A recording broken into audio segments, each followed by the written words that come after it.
Continuamos con otros temas. El Tribunal Contencioso Electoral ratificó la vigencia de su sentencia y dio un espaldarazo a Santiago Guarderas, quien disputa el sillón de la alcaldía de Quito con Jorge Yunda. De ese lado, en cambio, creen que el Tribunal Electoral ya no tiene competencia para resolver la situación. Francisco Garcés con más detalles. El Tribunal Contencioso Electoral insiste en que Jorge Yunda fue removido legalmente de la alcaldía de Quito. En su última notificación de la tarde del martes, el TSE recordó que la absolución de la consulta con la que avaló la remoción de Yunda fue objeto de resolución oportuna, notificada en legal y debida forma. No tiene recursos pendientes de resolución, se encuentra ejecutoriada y los hechos subsecuentes que evidencian la posesión del vicealcalde en reemplazo de la autoridad removida demuestran que ha sido ejecutada. Pero la decisión notificada este martes no tendrá efecto alguno, según Alejandro Vanegas. Porque la materia constitucional tiene una supremacía sobre cualquier otra materia, sea esta contencioso electoral, contencioso administrativa, penal, civil o cualquier otra que está debajo de lo que significa la materia constitucional. El constitucionalista André Benavides concuerda en que el anuncio no abona a la solución del conflicto. Debía ser más contundente y a mí me parece que lo que fue una decisión a medias y que en realidad no responde a las circunstancias y condiciones que está viviendo actualmente el Cabildo de Quito. Así el tema queda en manos de la Corte Constitucional, a donde llegó la acción extraordinaria de protección que Santiago Guarderas ingresó para anular el fallo judicial que permite que Yunda siga en el cargo. El Pleno de la Corte tiene previsto sortear la causa entre sus jueces la tarde de este miércoles. La Corte Constitucional podría dictar una sentencia al menos en un plazo de 2 a 3 meses en el mejor de los casos. En medio hay un recurso adicional pendiente. Es que el fin de mes el Tribunal Contencioso Electoral definirá si Yunda es culpable o no de una infracción electoral grave. Y si es así, lo podrá destituir directamente y quitarle los derechos políticos.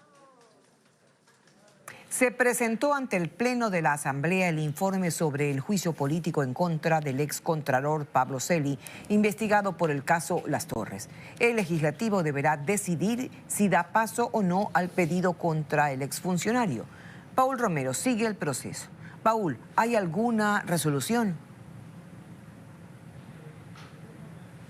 ¿Qué tal, Tania? Buenas tardes. No todavía, pero hasta este momento van 5 horas de lectura de posición de cada uno de los integrantes de la Comisión de Fiscalización de la Asamblea Nacional respecto al proceso de juicio político en contra del excontralor Pablo Celi. ¿Por qué están dando lectura a cada uno de los informes? Porque existe polémica respecto a la Comisión de Fiscalización y su posición en el juicio político al excontralor. Una vez que se dé lectura de los integrantes de la Comisión de Fiscalización, se dará paso al debate para que los legisladores interpelantes y quienes quieran participar en el proceso de fiscalización sometan en este caso una moción correspondiente y sea el Pleno de la Asamblea Nacional el que decida el futuro del proceso de juicio político. Escuchemos al presidente y vicepresidente de la Comisión de Fiscalización y también a otros legisladores respecto al proceso que inició aquí en la Asamblea Nacional.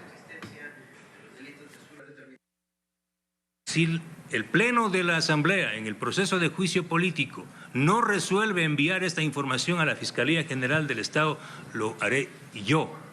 Este proceso de investigación y juicio político ha revelado que la Contraloría General del Estado es en esencia una lavandería de los pecados de la delincuencia de cuello blanco que involucra a gran parte de la clase política. Cada uno de los asambleístas hemos dado nuestra opinión en torno y fundamentación jurídica en torno a la causal principal, que es incumplimiento de funciones, y los 6 hechos que derivan de la causal principal. Políticamente lo correcto es iniciar el proceso contra Celi y buscar su censura.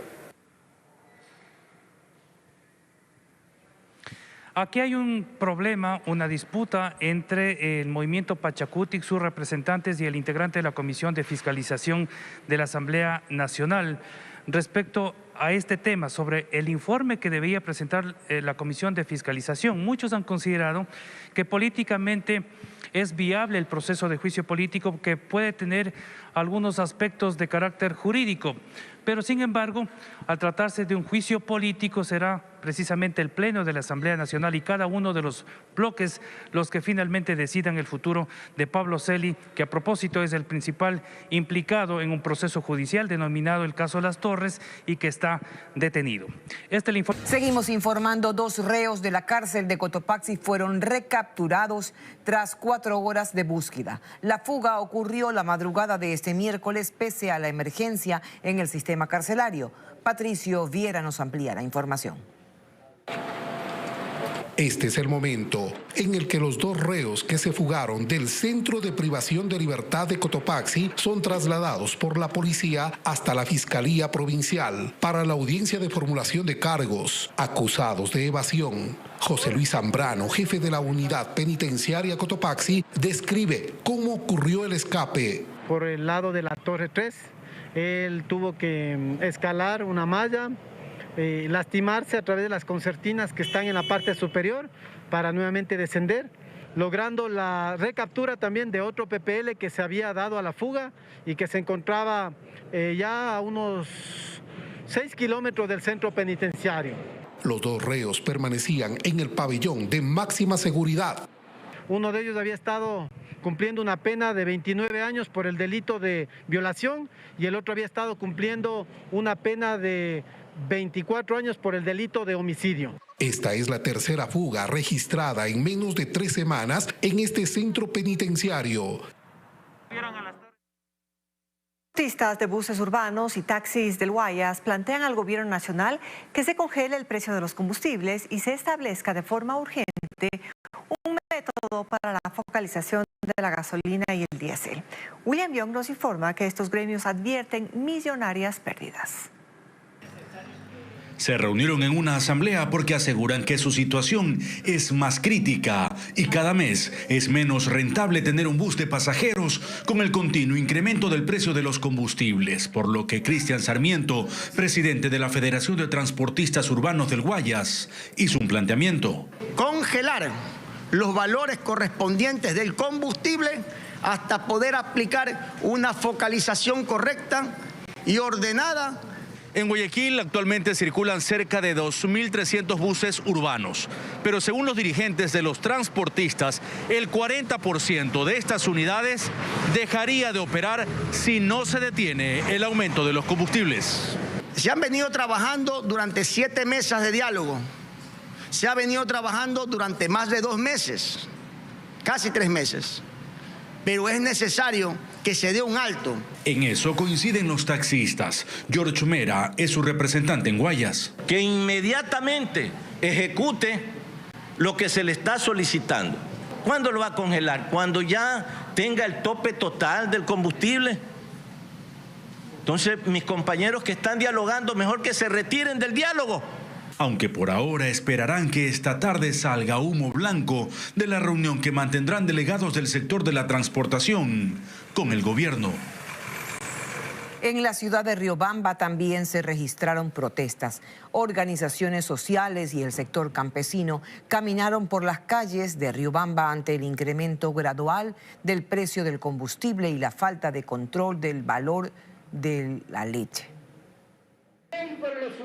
Cientos de agricultores, docentes, estudiantes y representantes de organizaciones sociales de la provincia de Chimborazo participaron de una marcha por las principales calles de Riobamba. Los manifestantes piden que se congele el precio de los combustibles. No somos amigos de los contrabandistas, de los narcotraficantes, como nos quieren poner. Demandamos, señor presidente, usted dijo en la reunión con nosotros en Quito, dijo que va a revisar los precios de los combustibles, que va a congelar los precios de los combustibles, que va a apoyar al sector campesino. Además, los sectores rurales mostraron su malestar ante los bajos precios de los productos agropecuarios, como la leche. Delfín Vuelva, secretario nacional de la FEUNAS, indicó que la economía es la más afectada. Hay en comunidades, hay en cantones, por ejemplo me refiero en Guamote, hasta 15 centavos el litro de leche.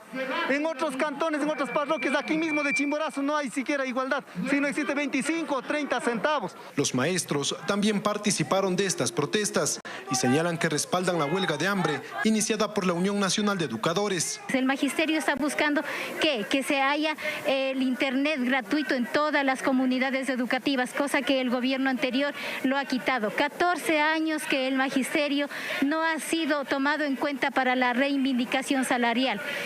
Todos los manifestantes llegaron hasta la gobernación de Chimborazo para entregar un manifiesto a la representante del gobierno nacional. Para esta tarde, el Frente Unitario de Trabajadores también ha convocado a una jornada de protestas en Riobamba.